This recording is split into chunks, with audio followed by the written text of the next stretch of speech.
Indomitable Heart by Renette. Chapter 14. The Jedi High Council's announcement that they recommended hiring Commandant Fett and his hot Mando'a to run the war nearly nipped the entire conflict in the butt.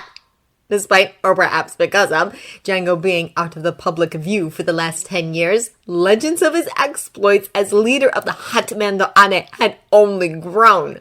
Alongside the tales of his ruthlessness and competence in dealing with Death Watch and his willingness to compromise with the pacifist new Mandalorians, the cultural memory of the Mando Crusades still lingered. No one wanted to piss off a Mando on the warpath. Jango's announcement, calling all commandos and mercenaries willing to fight for the hot Mando'a and the Republic, had more than one world quietly quashing any separatist sentiment in sheer terror in half the Mando sector and much of the far-flung Mando diaspora fueling their ships. Whether or not the Republic allowed him to lead the Gar into battle against the Separatists, Jango intended to hunt the Sith who had kept him from his husband and clan. If he could get the Republic to grant him authority within the Gar, though, he would have a say over how the clones were deployed, more chance to ensure they were treated as the full sentients they were. He would also have a lot more manpower and a much larger budget with which to hunt the Sith. The Senate fractured into factions as soon as the proposal to hire Jango and the hot Mando'a was made. Some worlds opposed war of any sort on principle, not unlike the new Mandalorians. That faction, Jango knew he could outright ignore. War was upon them. Pure pacifism was a pipe dream for the moment. Worlds that refused to fight would simply be annexed into the separatist confederacy and mined of their resources. At the opposite end of the spectrum from the pacifists were those who stood to profit the most off the war. Already Ik'aad was banking multi-billion credit contracts to supply the Republic with ships, and other industrialized worlds would profit from the production of arms and armor. Most worlds in that faction were also perfectly fine with denying the troopers both their rights as sapient beings and the remuneration they deserved. To them, the clones were armament, not people. Numerous other opinions ranged between those extremes. Many of the factions would wait to see which direction the majority of their fellows voted in any given situation, then simply follow suit. Others would be swayed by the recommendation of the Jedi. While not always popular, the Jedi were still a moral authority in the core worlds, and their opinions held a certain amount of weight. Then there were those who would oppose the Jedi simply to oppose them. Not everyone viewed the Order in a positive light. Alongside their recommendation of Jango, the Jedi announced they would continue their mediation, research, and emergency relief missions as usual on both sides of the line. The Order would make no military contribution to the conflict, however. Their military practice had ended with the Ruusan Reformation a millennia before. That restructuring of the Republic had dissolved the Army of Light and had stripped the Jedi of their arms and armor. If they were to once more lead the Republic military, they would hold the other tenets of that law equally void. Obi-Wan rather wished that the paired announcements had been enough to halt the conflict. A fevered round of negotiations commenced, and Obi-Wan was promptly dispatched to try and capitalize on the reconciliatory settlement. To his credit, quite a few worlds that had been leaning towards secession decided after Obi-Wan's visits to remain with the Republic. It helped that Obi-Wan refused to set aside his Beskar and traveled aboard the heavily armed and armored Daybreaker in a silent show of strength, a statement as persuasive as any he could make at the bargaining table. Equally helpfully, Jango had the tact to not attend the various summits at Obi-Wan's side, as that would go beyond a show of strength and look rather more like a threat, which would be unhelpful in the long term. Unfortunately, the Geonosians and their allies just started churning out more droids from their foundries, and the corporate guilds agitated even harder for war. It was clear to Obi-Wan at least that they were being led, or perhaps pushed, to the brink of hostilities by a hand in the shadows. Obi-Wan wondered some nights if it was the same shadowy hand active as far back as Galadran. Had the Sith Master orchestrated that potential extirpation of the hot Mando'a? How long had the Sith been manipulating the Republic towards the brink of war? And what was their desired outcome? The questions could keep him from sleep if he let them. Thankfully, Jango was happy to fuck such thoughts out of his head when Obi-Wan was restless and brooding. Jango trained incessantly, almost obsessively, to get himself back to fighting fitness. Now past 40, he didn't drop weight as easily as he once had, but he was happy to pack on muscle, even if he didn't lose some of the softness around his middle. And he knew that Obi-Wan liked that softness anyway. The veteran Hot Mando'a and untested ARC troopers trained too, drilling and practicing together and individually in the temple arenas and gymnasiums. The two groups integrated fairly easily, although some of the Hot Mando'a still did a double take when they saw a clone without their helmet on. The older members of the clan, after all, had known Jango from his youth, back when he'd still looked like the clones, all sharp cheekbones and morbid humor. A few months after Jango and the Alpha Arcs had arrived on Coruscant, Obi-Wan petitioned for an audience before the High Council. More and more since Kamino, he had been giving Anakin greater responsibility and discussing the path he would travel as a knight. While still reckless at times and nothing like a diplomat, Anakin was ready to spread his wings. Caution, it seemed, was something Anakin would have to learn independently rather than at Obi-Wan's side, and Obi-Wan had to accept that his Padawan would always be more impetuous than he himself was. Before the council, Obi-Wan spoke the traditional words, as his own master had done over a decade before, nominating Anakin to take the trials for knighthood. "Been expecting this, I have!" Yoda responded to the traditional entreaty, followed with a soft, cackling laugh. Yoda hopped down from his chair and tottered over to peer up at Obi-Wan, then Anakin. "Young he is to be a knight!" "But skilled," Obi-Wan affirmed. "I am confident in his abilities." Yoda said, still peering up at Anakin. "Surprised you are, young Skywalker?" "A little, Master Yoda," Anakin admitted. While Obi-Wan had been preparing him, and Anakin had accepted he would likely be nominated to his trial soon, he hadn't quite expected the promotion now! "But I trust in my master's teaching and his evaluation of my skills. If he believes I am ready, I bow to his greater experience." Obi-Wan almost blinked. Such eloquence was rare from Anakin, especially when he was put on the spot, which meant he spoke truly and from the heart. Obi-Wan's own heart swelled with fondness. "I'm ready to master! We do!" Yoda said, his wrinkly little face crinkling into a wide smile. "To your trials, you are nominated! Begin at daybreak, the will!" With a few more words, the council drew their session to a close. Anakin rounded to Obi-Wan as soon as he politely could, pulling him into a hug! "Vorden Tiger vote!" Anakin choked out in thanks, his voice thick with emotion. "Jotakara!" Obi-Wan returned with a smile, leading up to press their foreheads together. "I'm so proud of you, Anika!" Anakin flushed and pulled away, dashing away a few tears. A few of the counselors congratulated Anakin on their way out the door, and Anakin looked around the room once more, as if setting it in memory. If things went well, this would be the last time he stood here as a Padawan. The idea set his heart racing before he could quite wrestle back control of his autonomous systems and showed himself out to go begin his preparations. That night, Anakin meditated to calm himself, and at dawn, he entered the chamber of trial. Coruscant barely spun once before Anakin staggered back out, a Jedi Knight in all but name. The council set his knighting ceremony for the following day, and Anakin went to the Spire of Tranquility to complete the required meditations. While the normal, still and seated meditation wasn't Anakin's greatest strength, there was room enough in the designated quarters that he could do some combat exercises as moving meditations instead. At the appointed time, Anakin walked into the Hall of Knighthood and, surrounded by his mentor and the High Council, was made a Jedi Knight. When the ceremony was complete, Anakin's Padawan brain shorn and presented to Obi-Wan, Obi-Wan took Anakin to dinner at the Sunrise Tap Cafe. Jango was waiting for them outside, a knot of other hot Mando'a with him. Anakin grinned, remembering the tales he'd heard from Obi-Wan's friends Quinlan and Garen about the party they'd come to here after Obi-Wan was knighted. The main barroom broke into shouted greetings and welcomes as the Mando'a inside recognized Jango's armor. Jango just shook his head and went to get a private room where they wouldn't be bothered. Before long, some of the other hot Mando'a showed up to raise a glass, or two, or a few, in Anakin's honor. Knowing that Anakin, like most newly united Jedi, would likely prefer to celebrate with his age mates, Obi-Wan, Jango, and the older hot Mando'a made their excuses before it got too late, leaving Anakin in the sunrise with the younger Mando'a he had befriended over the years. Obi-Wan suspected that True, Isla, and some of Anakin's Jedi friends would find their way to the sunrise before long to add their congratulations to the merriment.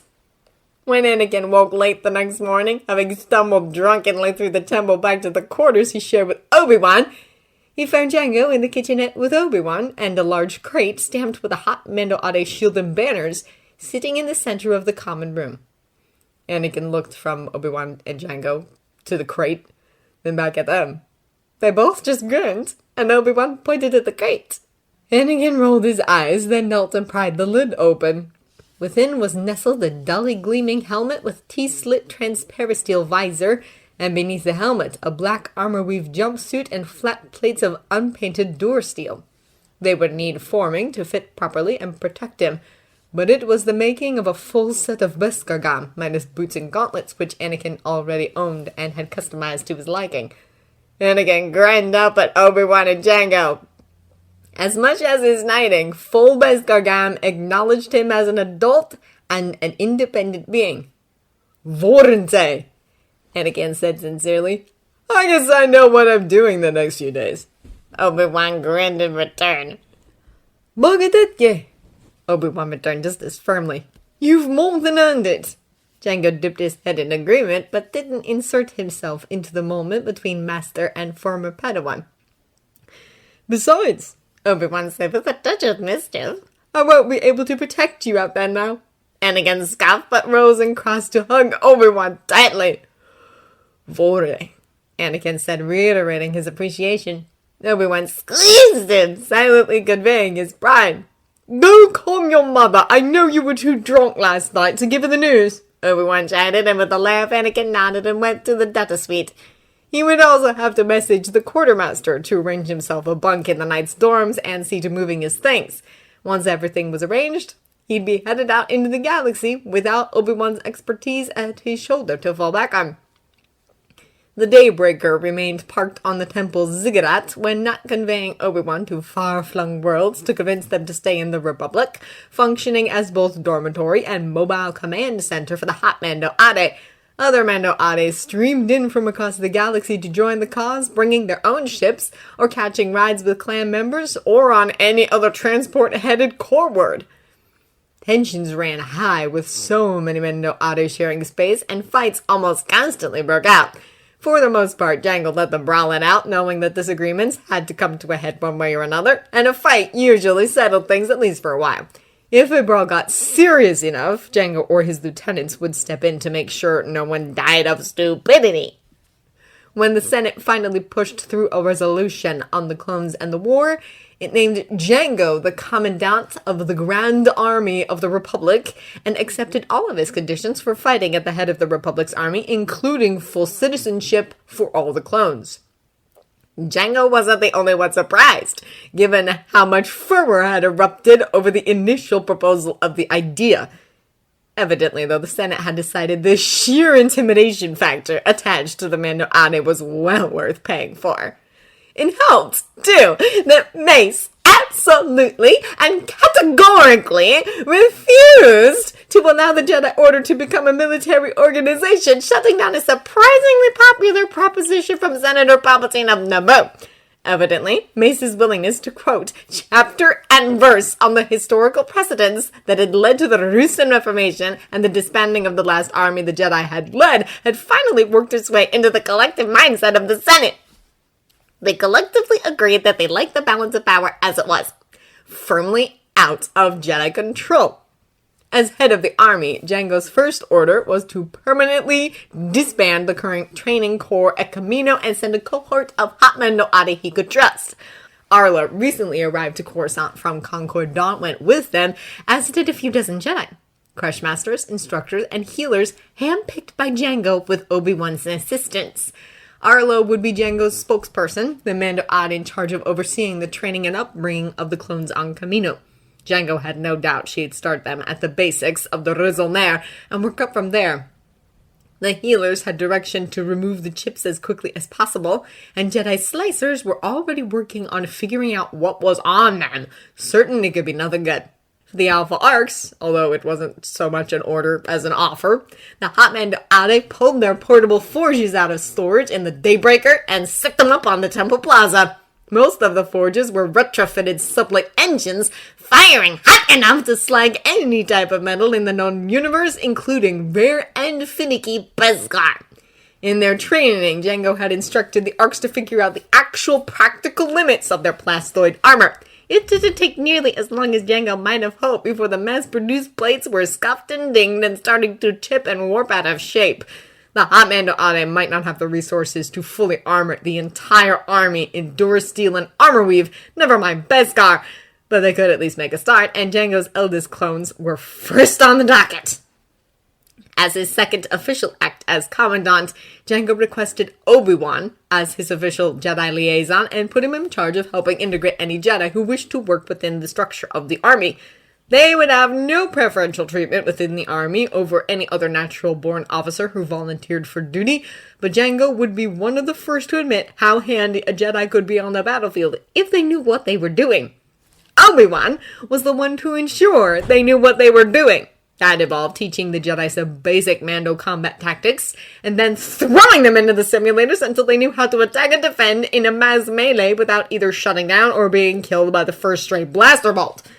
Those who excelled at it tended to be last-ditch negotiators like Obi-Wan, trained to both mediate conflicts and act as bodyguards in tense situations. For many of that specialty, this was their first time working alongside another Jedi since they had been Padawans, or raised their last Padawan to knighthood. Like the Jedi lightsaber forms, many of the tactics the Mando'a used were named after animals whose behavior they emulated. In Jaigalar formation, named after the Shriekhawk, commandos with jetpacks took diving strafing runs from above. In Ulik formation, they massed like a great herd, making their individual forms difficult to pick off. Other Mando tactics, though, were named after famous war leaders who had developed the stratagems, or battles where those tactics had turned the tide in favor of the Mando'a using them. Obi-Wan had listened avidly to tactical planning meetings while a Padawan on that fateful mission to Galadran, picking out the words he knew and rapidly learning more so he could follow the conversations of the Mandalore and his seconds. Now, all that listening was paying off, allowing him to understand how to fit Jedi into Mando battle plans. Because many of the Jedi who volunteered had experience handling high-risk negotiations, they would also function as diplomats for the army and Republic as a whole, undertaking final mediations before any battle was enjoined. In total, a few dozen knights and masters were willing to follow the orders of Jango and the hot Mando'a. The other contributions, the main and even more valuable contributions of the Order to the War effort, were the intelligence network of the Jedi Shadows and Watchmen and the infrastructure of their already vast organization. No small gift once Jango realized the true size of the Order. Knights like Obi-Wan were the smallest population of Jedi by number, despite being the most publicly recognizable members of the Order. The far more populous Agricorps would not cease their vital environmental remediation and horticultural research operations, but they were willing to function as supply depots for Republic and Allied troops. The MedCorps would not set aside their free clinics, but their emergency response teams committed to providing assistance on battlefields, as well as their more regular calls to natural disasters and worlds torn by civil war. The Explore Corps would funnel their sensor information into the Shadows network, adding their observations of shipping and hyperspace lanes and troop movements. The EduCorps archivists would assist the Shadows in sorting and analyzing intelligence. Jango was frankly a bit awed by how much of the burden of the war the Order was willing to shoulder, and how apparent it was that they were something like a nation-state within the Republic, nearly self-sufficient, save that their need to help others sometimes outstripped their readily available resources. Still, the Agricorps provided the majority of the food consumed by members of the Order, and even more nutrients for emergency relief efforts. Their educational and healthcare services were also provided by the Jedi of the Service Corps, and while most civilians only knew of the Knights, there were many more Jedi following other paths, the service corps outnumbering the Knights at least 10-1. It took a few months after the announcements, but eventually the Separatists grew tired of waiting and negotiating and made their first strike. Christophsis. Isolated on the outer rim, the main export of Christophsis was crystals, including ones of a quality to be used in lightsabers. More importantly to the Senate, Christophsis was situated on the Corellian Run, and capturing it would position the Separatists to move on the valuable hyperspace lane. For their first true engagement, although some negotiations had required aggressive extraction, they went to battle on a Republic cruiser rather than the Daybreaker. Jango had named the massive ship Mythosaur after the Mandalorian beasts of legend. She held a full wing of fighters, a full complement of troop dropships, and barracks full of troopers fresh from Kamino. The Daybreaker flew at her side, captained by Miles and crewed by a contingent of Mando'a and Alpha Arcs. Most of the Arcs had at least chest plates of Durasteel and armor weave, supplemented with new plastoid armor to replace what they'd already broken. Although he directed the extraction efforts when Obi-Wan needed to get off-world in a hurry after failed negotiations, Christophsis was the first full-scale engagement Jango had properly run in years. His stomach churned as they burned through hyperspace. As Commandant, it was unlikely he'd even be going planet-side. His job for the moment was to coordinate the various factions as they hopefully routed the Separatists. All the same, he wanted to be down in the thick of it at Obi-Wan's side, leading his men from the front as he always had. It had been a hard enough argument to get himself on the Mythosaur, though, rather than coordinating from a war room on Coruscant. The initial attack started well, although Jango was more experienced with ground assaults than airborne or space warfare. He intended to start as he meant to go on, by crushing and utterly humiliating the Separatists. That outcome wasn't guaranteed, of course, but Jango liked his chances. The training corps had given him good reports on the oldest batches of clones, and those who lagged behind were just held back a little longer, no judgment made. Not everyone learned at the same pace, after all, even if they were nearly identical in appearance. It meant that the first cadets activated into the army and into full citizenship per Jango's demands would be some of the best of the early batches. The next few hours passed in a blur of orders called and confirmed, explosions, implosions, strafing runs, and landing actions. Breaking the blockade was in many ways the easy part, and Jango had experience with breaking blockades. They punched through without much trouble, but battle droids had been improved in the years since the hot Mando'a retook Naboo. Taking out a Lucrehulk control ship wouldn't automatically disable the ground forces anymore. They'd have to take the planet on foot eventually and drive the droids off the surface. As the battle stretched past a few hours and towards a day, Jango's stomach continued to roil. He tried not to prioritize reports from the sector Obi-Wan had deployed in, reminding themselves that they'd both made promises to themselves, each other, and the other important people in their lives, that their relationship wouldn't impede their ability to wage this war. Jango had meant every word. He just wasn't sure he could actually keep those promises in practice, now that the fat was in the fire. It had only been a few months since Jango was freed from his isolation on Kamino. While he was there, he had worried about Obi-Wan, about Arla, about Miles and Silas, and the other hot Mando'a. But he'd also been able to accept that he couldn't do anything to protect them. He'd barely felt able to protect himself. Now, every time the comms went staticky or cut out, worry spiraled towards fear. He knew he had to trust them, and he did. He also nearly worried himself sick before all clear signals started coming in. In the end, it took them 3 days and more lives than Jango could yet bear to tabulate to break the Separatist blockade and establish a stable foothold on Christophsis. When things had subsided to a stage Jango could reasonably call mop-up, he arranged to head down to the surface himself to meet with his commanders on the ground and get their reports face-to-face.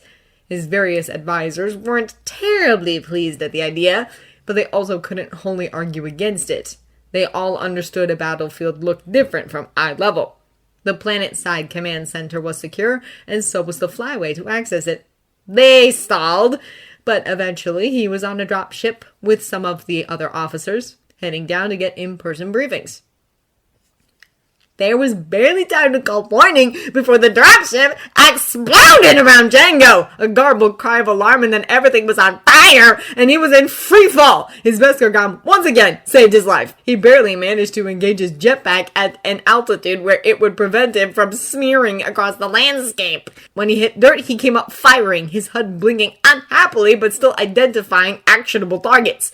He could hear frenzied chatter in his comm, but ignored it, too busy firing as if his life depended on it. It probably did. Someone had fucked up, and when Jango figured out who, they were going to get an earful. A few clicks away, Obi-Wan swore, hastened to finish his own fight before roaring skyward, his jetpack burning hard. Jango was in trouble. 2 stories above where Jango knelt, Obi-Wan cut his jetpack and let gravity take hold. He plummeted earthward, barely controlling his descent with the Force. He landed like a comet, whirling into the droids like a maelstrom. Jango let himself sag back against the ground as Obi-Wan crouched over him like a protective mother next to, batting away blaster bolts as if they were irritating flies rather than deadly fire. "I thought you were staying aloft!" Obi-Wan shouted, deflecting bolt after bolt. Jango didn't even have an answer for the criticism. He was the Commandant and responsible for so much more than this battle. "Until said the command center at fly we were clear," Jango shouted back. "I know I messed up." He deftly replaced the charge pack in one of his blasters and shifted to put his back against some debris so he could cover Obi-Wan from at least one angle. A phalanx of jetpacks screamed overhead, laying down suppressing fire. Obi-Wan reached back and hauled Jango to his feet, dragging him to a protective alcove. Jango panted heavily. A blaster bolt had made it through his armor weave, searing his lower leg. He knew he was lucky to have that be the worst of it, and they weren't in the clear yet. It took another hour, but they made it through the resurgent fighting to the command center. Jango's leg was hurting enough by then that he didn't even argue when he was led past the actual command center to triage. Obi-Wan soon had him out of his armor and into a flimsy infirmary gown. Jango didn't argue, although he did raise his eyebrows at being summarily stripped when there was fighting ongoing. Obi-Wan just glowered him into compliance, and Jango let himself be managed. "Intel said we had them routed," Jango admitted with chagrin when Obi-Wan's look demanded an explanation. "Lesson learned." Obi-Wan sighed, resting their heads together and then nodding and moving back so the medic, a clone named Lump, could take a look at Jango. "Take a look at his ribs, too. He went down pretty hard," Obi-Wan advised. Jango grumbled, but didn't argue. Lump nodded and pulled over a portable imager. With a sigh, Jango straightened up, sucking in his belly in a bit of vanity as he lifted his arms. He knew the procedure well at this point. While the imager was working, Lump gently cleaned and disinfected the singe on Jango's leg, then slathered the wound with Bacta before wrapping it up in a bandage. "So," Lump said, leveling an ominous look at Jango as he read over the pad with his chart. "The good news is your leg will be fine. Stay off it as much as possible the next few days. The interesting, let's go with interesting, news is that you're about 4 months pregnant. Congratulations." What? Jango choked out. Obi-Wan, who'd been leaning against the door jab, jerked upright as if prodded with a gaffy stick. "Pregnant," Lump reiterated, then keyed the hollow emitter on their pad. A soft blue scan of Jango's torso formed, heart and lungs caged in his ribs, stomach, liver, kidneys, and twist of intestines below, and settled low in the cradle of his pelvis a womb containing a growing fetus. "All that non-human DNA the Vodka show? Yeah." "Pfusk," Jango muttered weakly, hand falling to rest on his stomach. He'd been frequently nauseous, but he thought it was from the stress of taking on responsibility for a galaxy-wide war.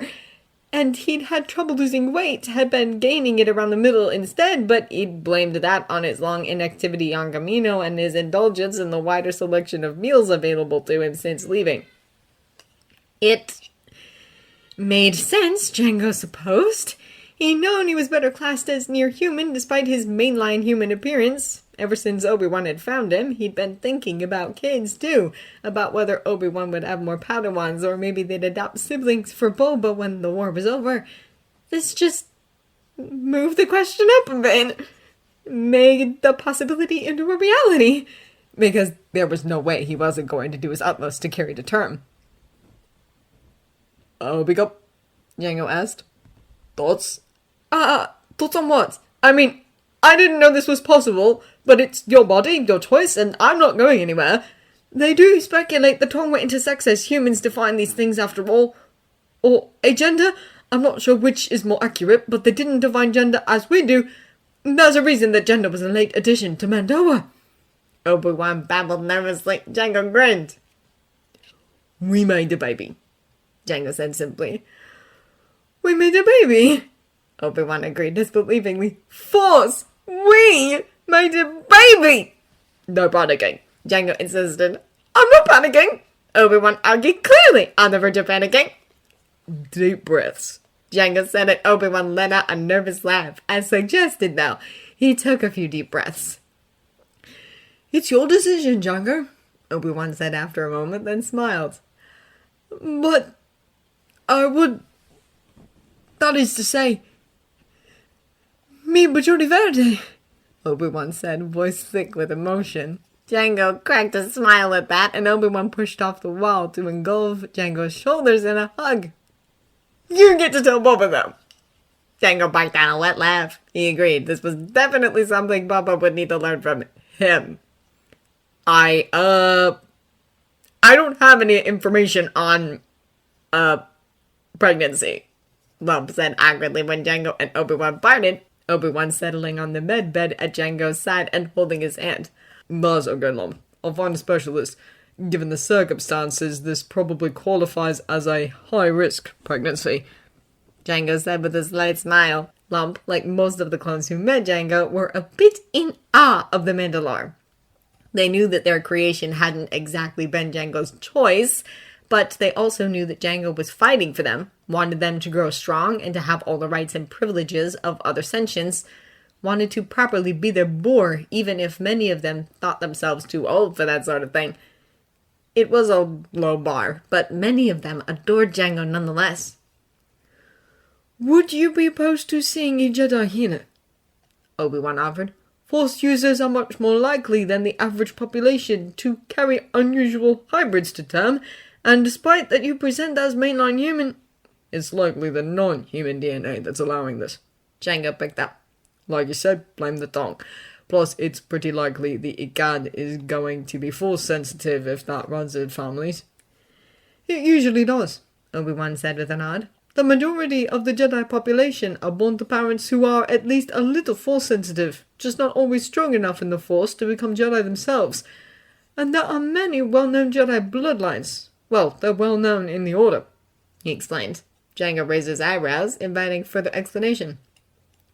Master Plo Koon from Keldor has a niece, and an uncle, and a cousin in the Order, Obi-Wan said by way of example.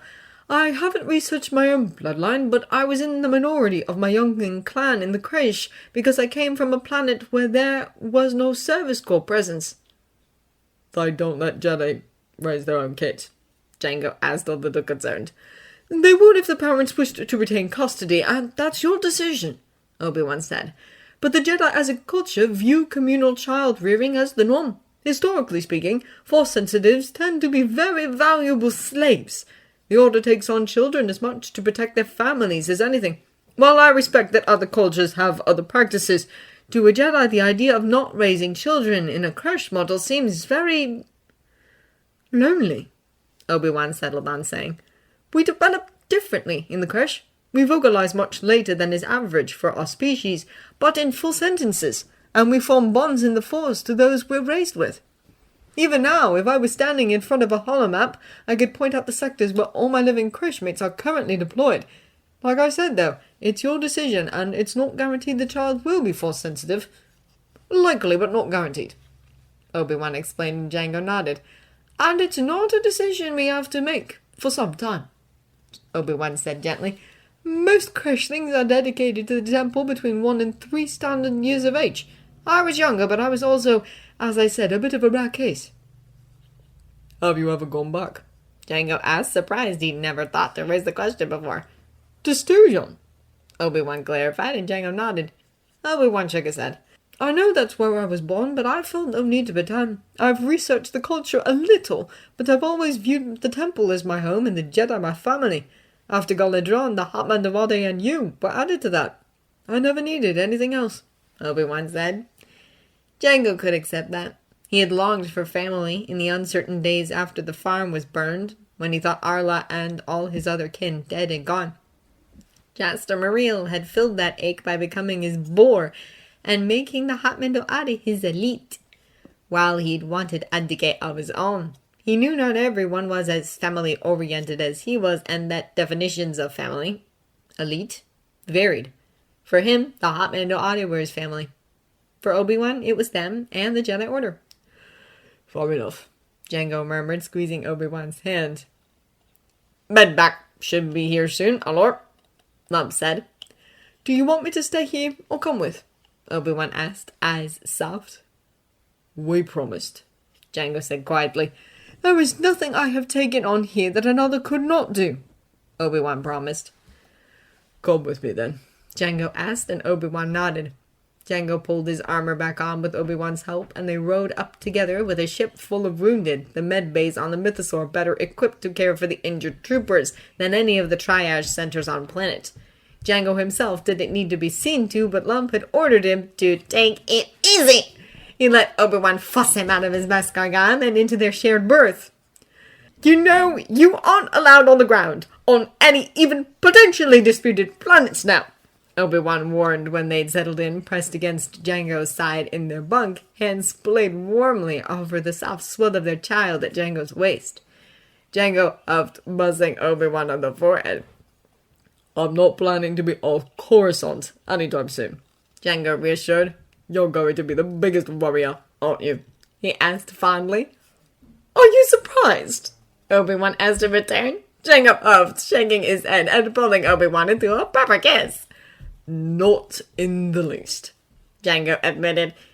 He hesitated, turning his next words over carefully, thrice in his mind and once in his mouth before speaking. I'd like to keep it a secret, not from Boba or the clan, but from the general public as long as possible. It will be seen as a weakness, and I'm not sure we can afford that. I understand, Obi-Wan said. I'm going to do everything I can to make this easier for you. I know you will, Jango murmured and kissed Obi-Wan softly. Criff, this explains what I've been so orny. He upped it. Obi-Wan laughed delightedly. You mean you weren't just insatiable for me after our long separation? Obi-Wan teased. Not to, Jango murmured fondly and pulled Obi-Wan into a more heated kiss. I can't fucking believe you got me pregnant. All as the Force wills, Obi-Wan returned and gently smoothed his hand over Jango's belly. Probably a good thing you've never been much for bottoming. Jango huffed but didn't argue. Probably, he agreed, mind coming up with all the times it would have been a terrible idea to be pregnant. Not that being pregnant right now at the start of a war was optimal, but at least he could coordinate things from his capital ship, or Coruscant. Was supposed to coordinate things from his capital ship or Coruscant. Before, he'd always been an active participant in the fighting, or worse, he could have been pregnant when he was taken to Kamino. The idea made him shudder with distress. Obi-Wan just held him tighter, slightly buoying him. No, he'd stay aloft and not argue. More than his own life was on the line now.